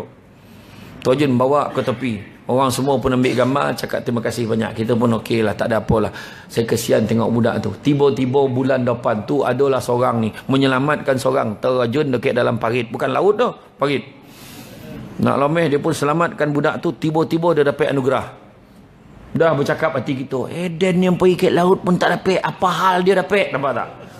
Jadi yang paling penting bukan pengiktirafan manusia, tetapi keredaan daripada Allah yang kita nak kejar. Dan begitu juga seterusnya keikhlasan hadir di saat kita sabar walau macam mana panjangnya dan getirnya perjalanan hidup kita. Kadang kita cakap bila lah, aduh hai lama orang lain tu kejap-kejap senang, kejap-kejap senang. Senang tu belum tentu baik kat kita. Lagi baik kedudukan kita yang serba sederhana ni lah. Ya. Pergilah ke lumpur tu. Poning kepala, duit banyak, apa banyak tapi tak ada nilai. Duit 1,000 duduk kat pematang badak. Sebulan macam mana? Relax. Kat ke lumpur saya tengok 1,000 sehari yang menung. Semua mahal, sini mahal, ini mahal. Saya pun heran macam mana boleh duduk kat ke lumpur tu. Jalan sikit berhenti, yang sikit berhenti. La ilaha illallah. Jam. Sini mana ada jam? Mana ada sini? Kadang-kadang yang kalau accident, tu memang accident memang jamnya. Sebab orang mereka nak tengok orang tu. Duit terbaring, ya Allah mati ke tidak tu, ya Allah. Itulah perangai orang kita kan. Tu. Kan? Ujian. Macam orang lama lah kan. Saya tanya orang-orang lama. Dulu rasa macam susah. Nak bila lah nak berakhir. Tiba-tiba hari ni semua dah lepas. Anak semua dah kerja. Nak semua dah kahwin. Kan? Sabar di atas panjangnya jalan dan getirnya ujian Allah Ta'ala bagi kat kita. La yukallifullahu nafsan illa wusaha. Allah Ta'ala takkan bebankan kita dengan sesuatu melainkan yang kita mampu. InsyaAllah kita mampu. Lihatlah apa benda pun ujian Allah tu merujuk pada Allah Ta'ala. Kita macam kita tengok laut lah. Tengok lautan yang membiru. Memang nampak tenang. Tapi hakikat dalam tu macam-macam cabarannya. Dengan jorungnya. Dengan macam-macam obor-obor, dengan ampai-ampai yang gatal dan berbisa, dengan macam-macam binatang-binatang yang buas kat dalam air, kita tak nampak. Nampak tenang membiru. Macam itulah hidup kita. Nampak tenang dalam kepala otak ni kusut. Tapi rujuklah pada Allah. Kedua, kita tengoklah resmi sungai. Sungai tu walaupun banyak batu dan kayu menghalang di dasarnya, dia tetap mengalir macam biasa. Tetap teruskan kehidupan.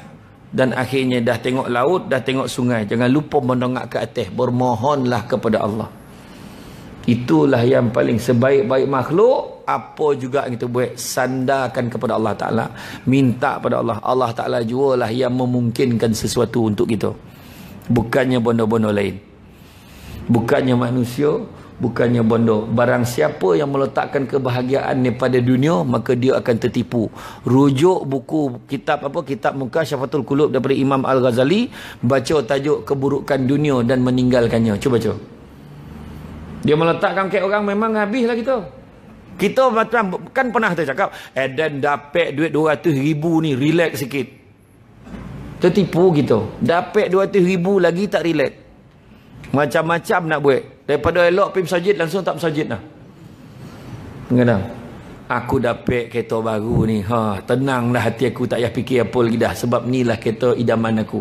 Dunia dapat kereta lagi macam-macam fikir. Servis mahal, tayar bocor nak kena tukar, bunga habis nak tukar tayar, lepas tu kena servis pula, mahal pula. Aduh, aircon lah rusak, kompresor, macam-macam.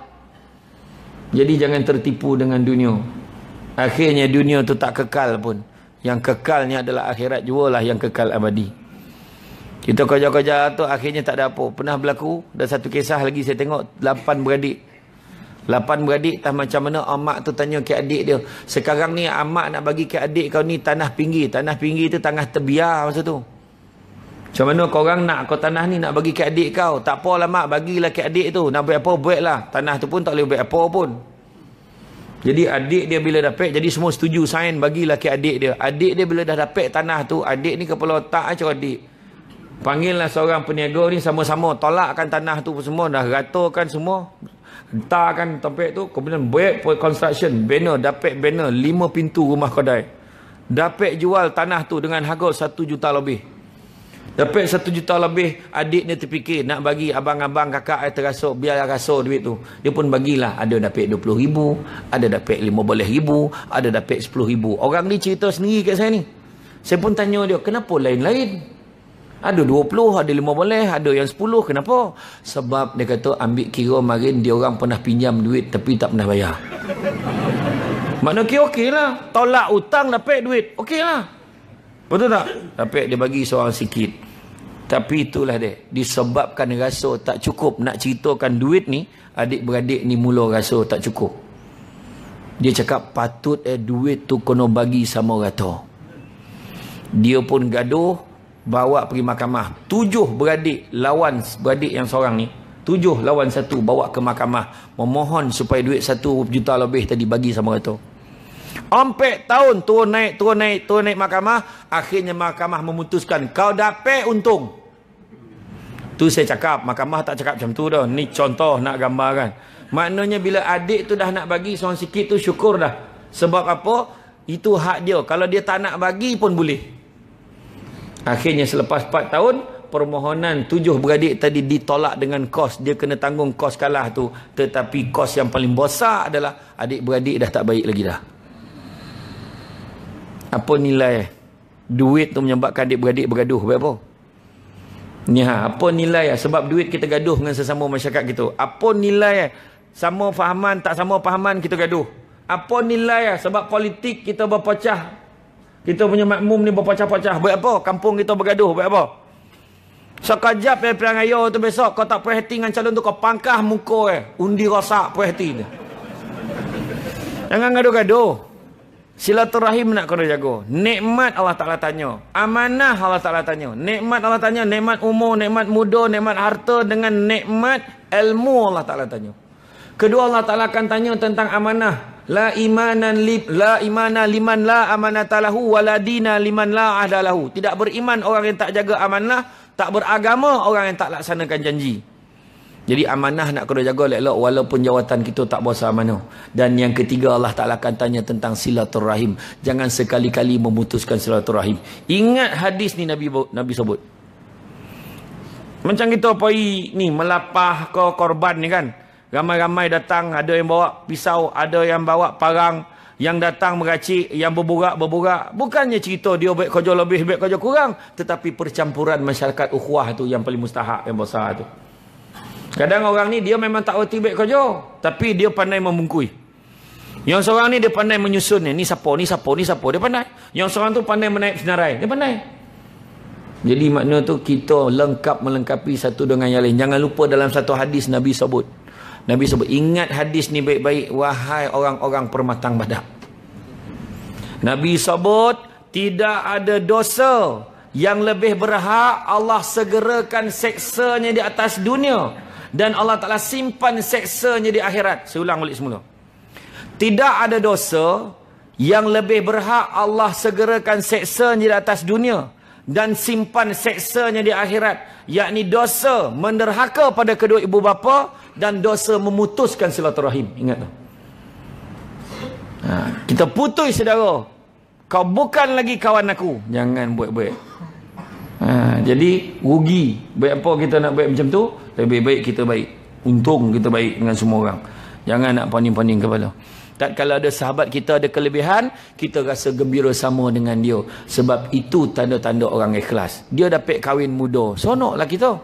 Alhamdulillah, tahniah ya. Ini depan tahniah, belakang dikutuk kawan dan rasa malam ni mampu hontor tu. Jangan cakap. Jangan cakap. Cuba tanya yang muda tu.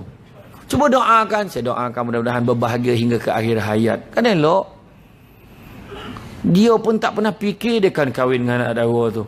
Anak dara tu tak apa dia gambar. Cuba tanya dak perempuan tu, kenapa you suka kat dia? Sebab yang pertama dia romantik. Kau orang tua tu romantik. Yang kedua dia penyabar. Yang ketiga, setiap kali I marah dia tak pernah balas balik. Dah dia pakak.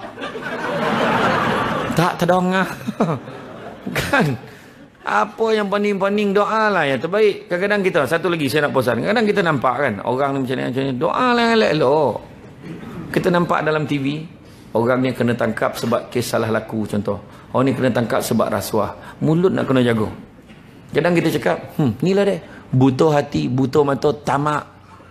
Jangan cakap, kawan tu kena tuduh tau, belum tahu salah ke tidak. Cuba kita doa, ya Allah, kau jauhkanlah aku daripada ujian seperti ini, ya Allah. Macam tu. Nampak orang tu kahwin, bini 3. Kita ni gatal, nak mati. Jangan. Cuba doa yang baik-baik. Ya Allah, jauhkanlah aku daripada ujian seperti ini, ya Allah. Macam tu doa. Kan elok. Jauhkanlah aku daripada ujian seperti ini, ya Allah. Kalau you pun jangan lebih 2. Macam tu lah. Okey. Saya tanya Ashraf Muslim itu. Ashraf Muslim, saya jumpa dia tu. Bang, share lah sikit bang. Macam mana petua? Apa dia? Macam tu dia. Itulah ni. Cerita lah sikit. Apa rahsia Dia kata 10 je ustaz. Apa mana? Yang pertama bijak, yang kedua sampai nombor 10 semua sabar tu. Jadi maknanya bukan senang tu, kena sabar banyak. Kadang tak dapat kita sabar dia, walaupun nama kita Sabaruddin bin Sabah kan. Salah banyak kan? Jadi makna kalau ada orang ada kelebihan, kita pun rasa gembira. Anak dia dapat masuk universiti, alhamdulillah, kita pun seronok. Anak dia dapat naik pangkat Putrajaya, belagak tak? Alhamdulillah, seronok ada anak kampung kita yang boleh jadi apa, ada pangkat besar-besar besok. Macam tu lah. Doakan elok-elok. Nampak ketua kampung yang baru naik, alhamdulillah seronok dia naik. Dia kampung kita ni dulu memang baik dengan kita, alhamdulillah dapat naik. Ini marah sebab nama kita tak naik. Apa hal kan? Jangan marah. Kan? Ketua kampung jadi bergaduh, ketua lorong jadi bergaduh. Akhirnya balik-balik IM4A, ingat mati for Allah. Sebab orang yang ingat mati, yang pertama dia tidak akan melengah-lengahkan taubat dia. Yang kedua, orang ingat mati dia akan rajin beramal ibadah. Termasuklah berlumba-lumba dia korban ni. Kalau dia mampu, dia keluarkan korban. Kalau dia tak mampu, dia masuklah sebahagian. Kalau dia tak mampu, dia sama tolong buat kerja korban tu. Kalau dia tak mampu, dia samalah kontribut sedekah dan sebagainya, apa yang dia boleh buat. Ibadah. Dan yang ketiga, orang yang ingat mati, dia akan mensyukuri nikmat walaupun sekecil-kecil nikmat. Biarlah suaminya tidak setampan Fatah Amin. Biarlah istrinya tidak secantik Nilofa. Syukur sebab tutup lampu sama.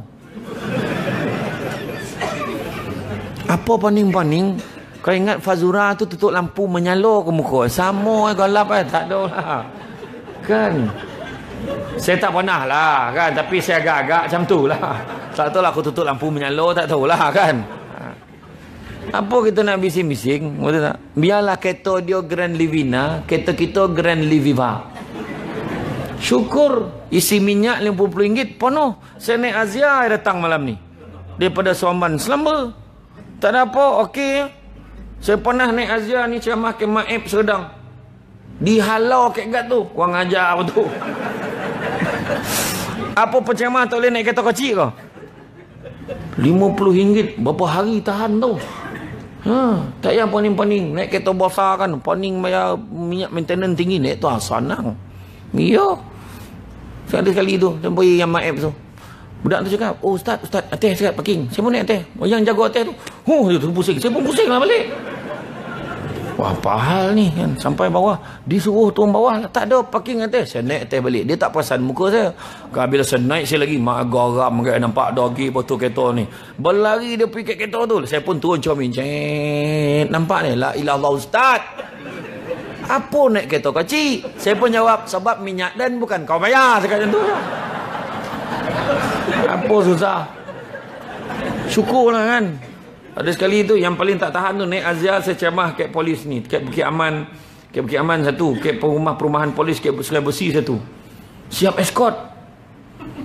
Bayangkanlah kereta Peronda lagi besar daripada kereta dia escort. Saya cakap tak payahlah escort, dia kata dia nak escort juga. 2 motor dengan 1 kereta Peronda bawa Azia. Kita bawa Azia kan follow belakang. Orang lain yang keliling tu agak mengumpet. Berani batu Azia ni ikut polis dia kan. Agak macam tu kan. Tapi tak ada apa, dunia semua tu. Syukur betul tak? Syukur. Kita naik kapal terbang, dia naik first class, kita naik second class. Syukur. Duduk kat belakang, kat ekor. Syukur. Sebab masa berlapis, masa mendarat sama. Pintu keluar masuk sama. Belum pernah lagi pramugari terbit pengumuman kita akan mendarat sebentar lagi. Kepada penumpang-penumpang kelas kedua, sila terjun sekarang. Tak ada. Tak ada, sama ya. Okey. Betul tak? Apa kita nak bising? Semua sama di sisi Allah Ta'ala. Betul tak? Apa kita nak heran? Malam ni semua sama. Datang, tak kira. Ada dia cakap, ceramah malam ni terbuka. Datang. Ada dia cakap, malam ini ceramah terbuka pada mereka yang berpendapatan 3,000 ke atas. Ada. Yang dapat BRIM tak layak datang. Tak ada. Tak ada cakap. Semua boleh datang. Okey. Syukur. Biarlah suami kita memiliki Roy, tapi dia romantik. Okeylah. 80% lelaki yang mempunyai Roy romantik menurut kajian. Roy, Boroy lah, Boroy. Kan? Biarlah isteri kita banyak bercakap, membebel. Syukurlah sekurang-kurangnya dia ada di rumah, bukan kat tempat lain. Orang perempuan memang tu hobi kat rumah, bercakap, berceramah walaupun tak ada tajuk. Biarlah. Biarlah suami kita tidur berdongkur, tapi syukurlah sekurang-kurangnya dia tidur di sebelah kita, bukan di sebelah orang lain. Itu jawapan malam ni tau. Kalau dia memakak orang perempuan, jangan dahaka. Ingat tu. Dia kata, pusing lah memakak. Sian suami tu. Dahaka tau. Lagi satu, jangan membelakangkan suami di tempat tidur. Itu pun dahaka. Jadi malam ni tidur ngadap. Penang tahu. Melainkan permintaan khas daripada suami. Suami suruh pusing, tak apa. Kau tolonglah pusing. Aku tak dapat tidur ni muka kau. Ya pakai bodak sajuk macam mana? Bawa kapuh muka. Suami bawa nak lalap itu peranjat. Apa hal? Kan? Sebab Allah Ta'ala memang dah kurniakan orang lelaki ni dia senang tidur. Orang lelaki letak air kepala hilang. Betul tak orang perempuan? Ya Allah cakap sorang lah kan. Orang perempuan nak tidur macam-macam prosedur. Topok apa benda dia gosok makanlah ubek lawa tu ngap. Lepas sebulan muka macam tu juga. Lepas tu kan dalam gelap tu takabil tak boleh tidur, tiba-tiba bercahaya wajah. Sebab tengok handphone ke sebab iman dah. Tengok handphone. Lepas tu baru nak tidur terdongar bunyi suami kan. Kadang-kadang suami tidur ada bangsa apa, menurut kajian lah ada yang tidur mengunyah. Nyam. Apa dia talan kayak orang tua ni? Ada yang bunyi ngasah gigi yang kedua tu tak? Krik-krik, tajam gigi ni Kang. Ada yang berkoruh bunyi sombong kapal. Ada. Sampai pagi tu. Besok bini tanya, bang, malam tadi berapa banyak pelabuhan singgah tu? Ada yang bunyi vibrate handphone. Nah, tu bunyi popular. Tanya perempuan. Bunyi vibrate handphone tu. Macam tu. Tu ponek tu. Yang lagi ponek benda tu, ada bunyi hujung tu. Hujung tu. Yang lagi ponek, dia bercakap bahasa Rusia hujung.